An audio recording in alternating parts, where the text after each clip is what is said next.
We wake up this morning to the news that Russia lied about its ceasefire. But Russia lies. The Kremlin lies. That, in essence, is the only constant in its foreign and domestic policy. But these aren't typical state fabrications. These are brazen, absurd, incessant falsehoods delivered with deadpan audacity.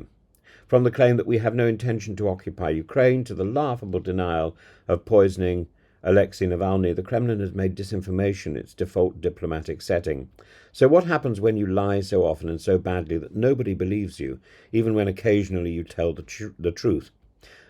Take this surreal case of the two Chinese nationals captured in Ukraine.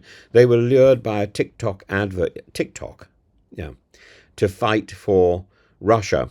And they were promised wages and patriotism, and they got abuse and raw rice instead. Wang Guanjun describes taking coaches from Kazan to Rostov-on-Don and finally into occupied Donetsk. He had been in the war zone for 3 days before Ukrainian forces captured him, and his message now, don't come, Russia lied. He was told Ukraine was weak, that Russian troops were mighty, that capture would mean torture. Instead, Ukraine treated him well. And what does that tell us? This isn't just anecdotal, it's symptomatic of something larger. Russia's lies don't only manipulate Russians, they ensnare the gullible worldwide. And Russia, for example, denied shooting down the flight MH17 in 2014.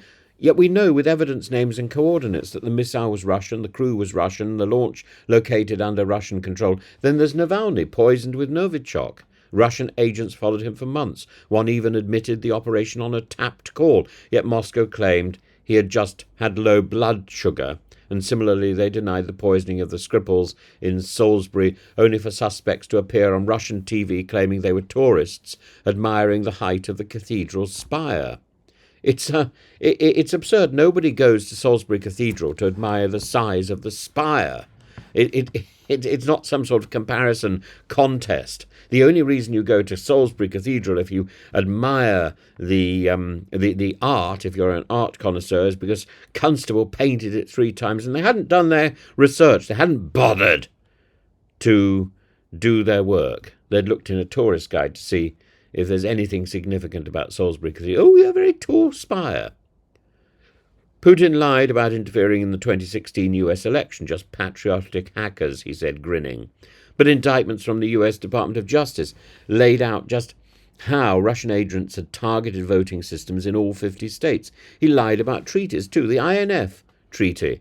Russia insisted its SSC-8 missile didn't breach the range cap. NATO provided evidence otherwise. The 1994 Budapest Memorandum promised to respect Ukraine's borders. Russia signed that. It tore it up with tanks. Russia's most dangerous lie? That it can be bargained with in good faith. Western diplomats trying to reach deals on Ukraine, on Syria, on arms control are left grappling with the basic paradox. You can't strike a meaningful argument with a regime that lies as policy. Take the Minsk agreements. Russia signed them, then denied being a party to them. It continues to arm separatists. It pretends that they don't exist. It's done that all the way since 2013, 2012 even, maybe even earlier than that. In Russia, lying is institutionalized. There's even a term for it. Vranyo. It means saying something untrue, knowing it's untrue, but expecting others to play along. Danila Porenchny, a dissident comedian, recited Putin's greatest hits. There will be no war. It's not a war, it's a special operation. They're bombing themselves. Every line, a fiction, but repeated so often that reality itself begins to erode under the barrage of words. The captured Chinese mercenaries discovered it too late. Russia is not a superpower, it's a theatre of the absurd. The Kremlin lies not only to deceive, but to dominate its country, to dominate other countries, to confuse, to corrupt.